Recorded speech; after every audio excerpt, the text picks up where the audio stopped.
Hi, my name is Janita Maya. Welcome to my YouTube channel. Now that the thought is, now that I've planted a seed in your mind, now that you are actually thinking about it, or you are actually thinking about moving, I want us to talk about the African economy. I want us to talk about how we can both contribute to the African economy, how we are sitting on a gold mine, guys. Like literally, watch this. It says something that was going to help boost Africa's economy is if African Americans actually go back. It's 100%. I think Africa will start to become to its fullest potential when y'all all go back home. Right. Like, and even y'all, right. What's interesting is that everything that y'all fighting for over here, right. you get on a silver platter over there. Like, it's like you guys want to suffer. Like, y'all want to just be. That hurt. Because you don't have to be. It's like, believe me, they wouldn't want nothing better than to ship all y'all back to Africa. But they not even knowing this for y'all best interest. Y'all would actually be better off. Wow. You know what I'm saying? Wow. No more crying, no more like marching, no more getting killed by cops, no more crying racism because y'all are the majority over there. You know? You know the one line that stood out to me in this clip? It's there's no more racism over there, because you all look the same. And you won't have to suffer once you contribute to the African economy, because let me tell you something, your earning power is stronger here. So imagine what we can all do if we came together as a collective. Imagine the skills that would be brought forward. Imagine the skills that would be shared among the locals, among the natives, among fellow Black people. Just imagine that. And I want you to think about how you would be contributing to the African economy. Like, that in itself is very big, okay? And I do hear about some people talk about Africans do not like any other person. Now, why would you hate someone that looks just like you? It doesn't make sense. It's not realistic too. But watch this. I met this African guy not too long ago. I was cutting his hair, and he said what he makes at his job in 1 week, he can pay off his rent for the rest of the year where he come from in Africa. And he got a regular old little job. What are we still doing here? Why is we here? Think about this. Brittany Griner just got released from prison for the Russian prisoner dude. And he responsible for firearms, or providing firearms for like Al-Qaeda and things of that nature. He's a dangerous man. And we just gave him back. I don't even think I want to be here anymore. And Africans come over here all the time and they work hard to funnel money right back into their country, because our money converts maybe triple the times the amount here. So they using our land to get rich over there. And we steady stuck over here broke. Come on, man. Let's go to Africa. They love us over there, Black people. They love us in Africa over there. We think not, because we see the stereotypes, what they show us on television. You know, TV control the narrative. What we think of when we see Africa: AIDS, rape cases, kidnappings, murders. So like I mentioned before, you have to think about it, because no one is hating on someone who looks just like them. It doesn't make sense. So you have to avoid the stereotypes or whatever it is that the media is trying to give out there that shows one thing, yet Africa is a whole other different thing. You need to set it aside and know that you all need to come to the continent. And another thing about the media can be very misleading, because everything I've known about my fellow Black people abroad has been through the media. And over the years, I've come to realization that I've been lied to, and there's been a lot of misinformation out there about my fellow Black people. And I know for sure, if the media is misleading me, you are definitely being misled by the media.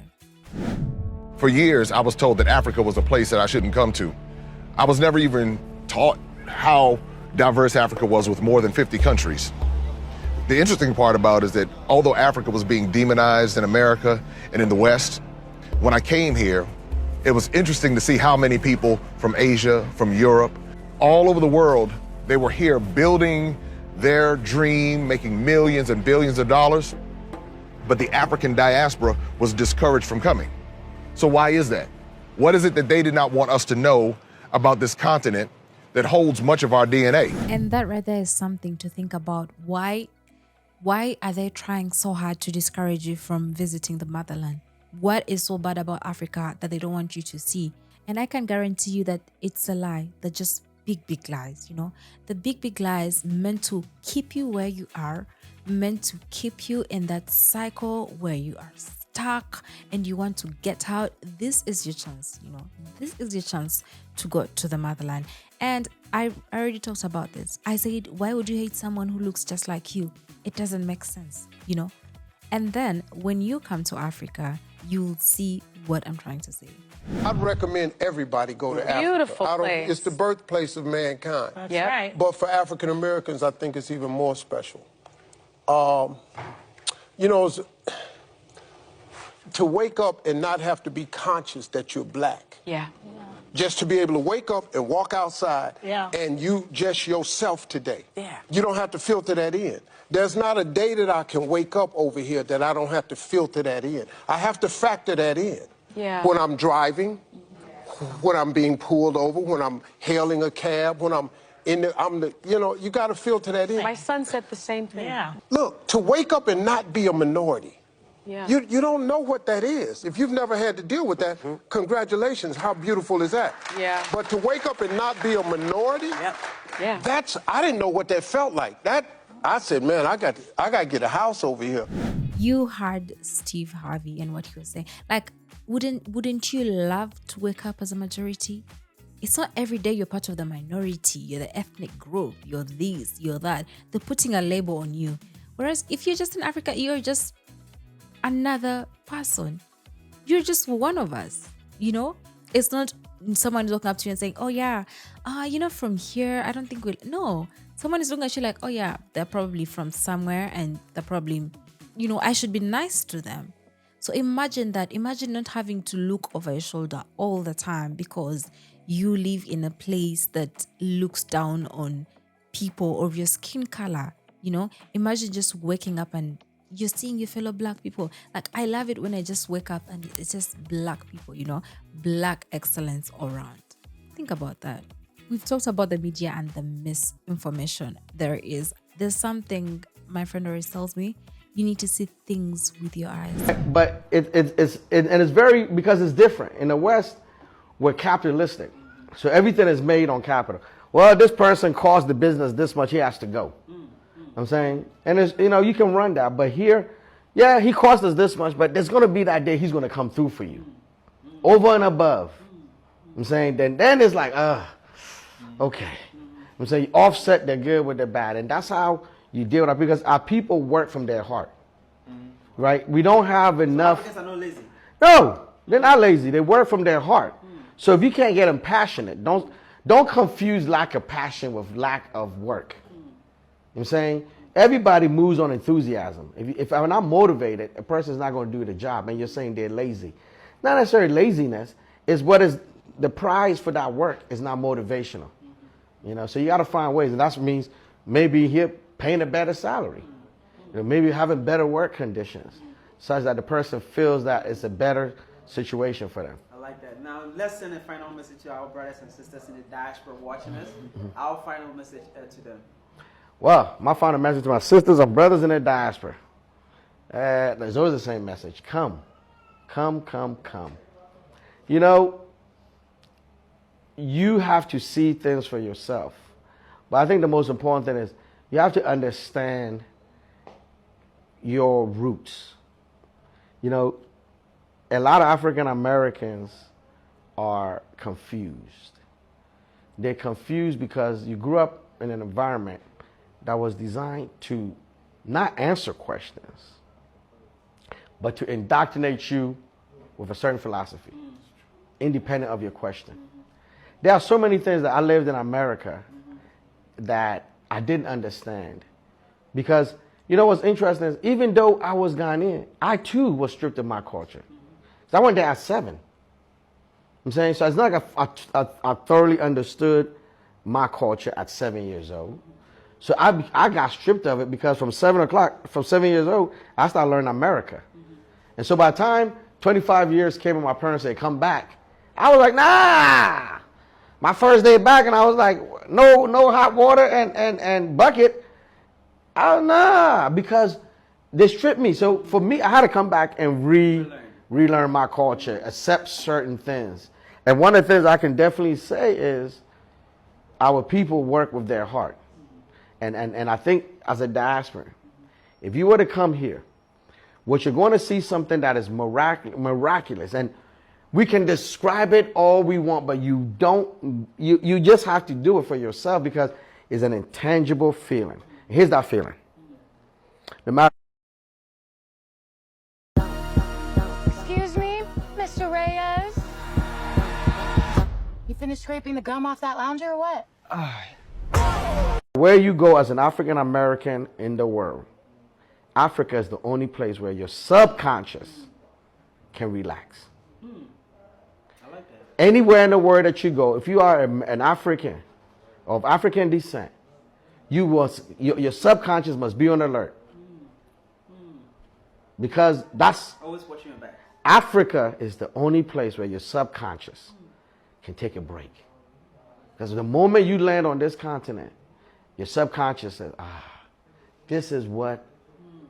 And that's why you get that magical feeling. You get that connection. Why can't you shake it off? We go to Jamaica, and we go right back to work. We go to Mexico, we go right back to work.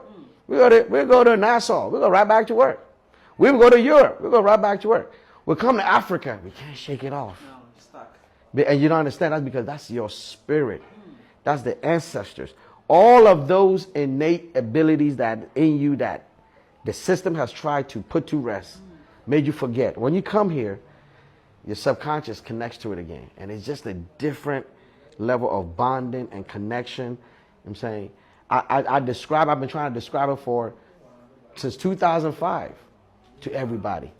And what I can tell you is 110%. Those who finally make and have enough faith to come, they you know what they said to me? Quab, I wish I would have listened to you earlier. There's not been one person. I wish, man, because I can't describe that to you. You just got to know your subconscious will have a connection that you've never had in your life. So they should come home. They should come home. Wow. Same. I agree. What message do you have for the diasporans? Not only to come home, but learn your home. You know, this is very important.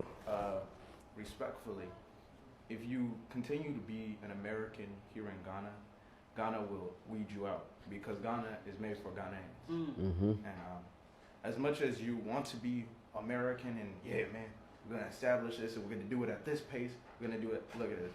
I do music production. So we have something at tempo. In America, we run at 120 tempo every day. 1, 2, 3, 4. But here in Ghana, we run at 80, so it's 1, 2, 3, 4. Our work gets done, and our work gets done at a certain pace, right? It isn't any less efficient than your work in a way. It's just done differently. And until you really accept that and say, you know what, let me play at a slower rhythm, right? But one thing they don't realize is 120 can fit into 80.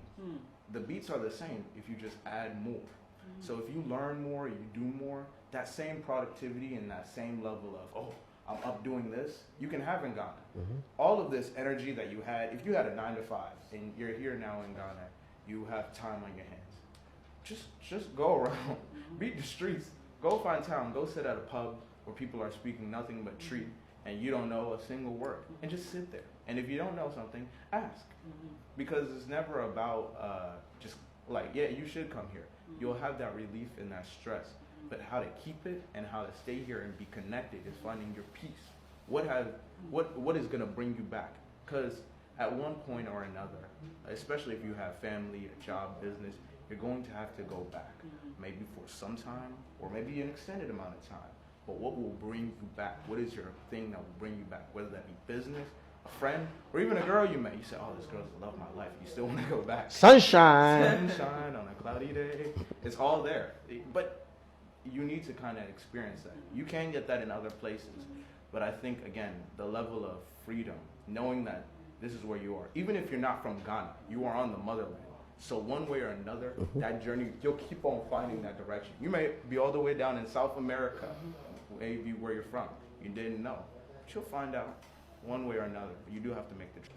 I like that. Guys, thank you so much for giving me this amazing interview. Thank you, man. Having this conversation, it really means a lot to me. Thank you so much. Thank you. And Guys, if you did enjoy this episode, please go check them out. They are doing huge here on the continent. I'm going to leave every single information in the description.